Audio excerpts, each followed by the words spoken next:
շոկեցնելու եմ սաղիկ, հատ մասկեք։ Իշխանության ամենակոշտ հայտարարությունները Հայաստանում հաճախ մնում են անպատիժ։ Այո, ֆիզիկական սպառնալիք է, որտեղ պոլերով ենք տալու դրանք, սատկացնելու ենք։ Ոչինչ, դրանից հետո իրավապահները գնահատական։ Մինչդեռ ընդդիմախոս քաղաքացին կարող է հայտնվել ոստիկանության բաժնում, հարց տալու, սոցիալական ցանցում գրառում անելու կամ անգամ քարոզչական պաստառ պոկելու համար։ Ինչ է սա, իրավական երկակի չափանիշ, վարչական ճնշում, թե ընտրությունից առաջ վախի մթնոլորտ ստեղծելու փորձ։ Մեկը, որ ակնհայտ է, որ Նիկոլ Փաշինյանը հանդես է գալիս ոչ թե որպես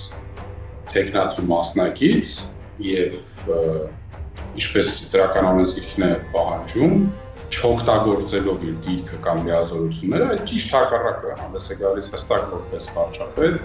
գործադիր իշխանության ղեկավար եւ ըստ էության ամենալայն լիազորությունները ոչ տված պաշտոնյա Հայաստանում, հանդես է գալիս իր քարոզչական, քաղաքացիական պայմանագրի քարոզչական այդ գործընթացներում, այսինքն իր բոլոր հրահանգները, հրամանները, նախերգանքները, ձերբակալությունների,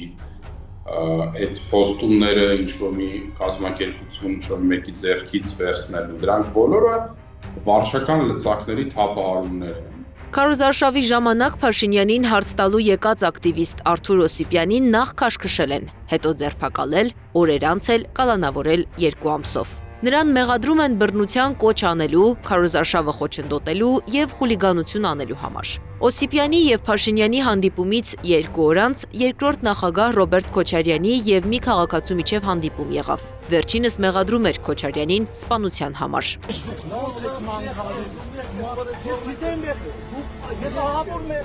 Քաղաքացին չի ձերբակալվել, չի կալանավորվել։ Բայց փոխարենը տեղում ձերբակալվել է իշխող ուժի քարոզչական պաստառը պոկած քաղաքացին։ Ձերբակալվելուց հետո նրան հոգեկան առողջության պահպանման ազգային կենտրոն էին տեղափոխել, որտեղ էլ քաղաքացին ինքնասպան է եղել։ Իդեպ, այս դեպքի մասին ոչ լսել, ոչ տեսել է Արդարադատության նախարարը, որ քարոզարշավի ակտիվ անդամներից է։ Չեմ կարդացել հրապարակումը եւ տեղյակ չեմ։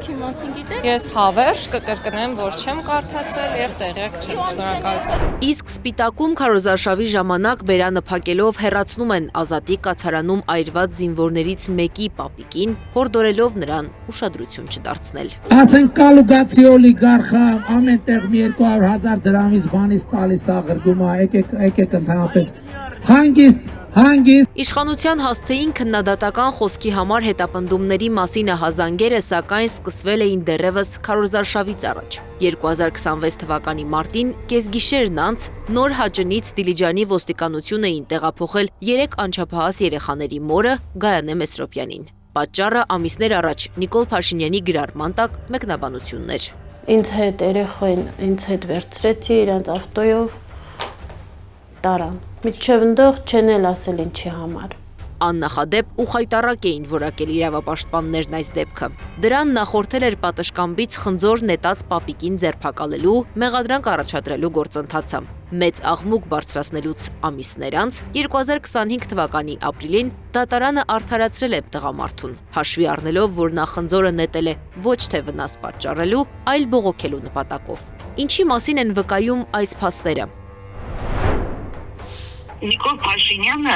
այլևս սահմանադրություն, օրենքներ, գոյություն չունեն։ Ինքը իրեն բացարձակ իշխանություն է համարում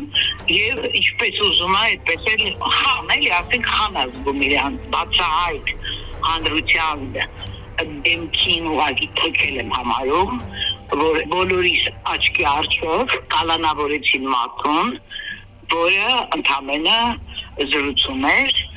եւ հարցեր էր ուղղում։ Փաստաբան Սոս Հակոբյանն ուշադրություն է հրավիրում նաև այն փաստին, որ պետական համակարգի ղեկավարը հրապարակային խոսում է ձերբակալությունների, պատժելու կամ հաշիվ պահանջելու մասին։ Շատ շուտով Ծառուկյան ԲՀԿ ղեկավարի բիզնես ողնաշարը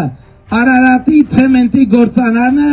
լինելու է պետական։ Փաստաբանի գնահատմամբ սա պարզապես քաղաքական հռետորաբանություն չէ։ Նման հայտարարությունները զուգորդելով իրավապահ համակարգի գործողությունների հետ հասարակությանն ուղարկում են հստակ ուղերձ։ Իշխանության քննադատությունը կարող է ունենալ հետևանքներ։ Այս ֆոնին մարդու իրավունքների պաշտպան Անահիտ Մանասյանն անհասցե հայտարարություն է անում, թե կարծիքի ազատությունը չի կարող վերածվել բռնություն ու անհանդուրժողականություն տարածելու գործիքի։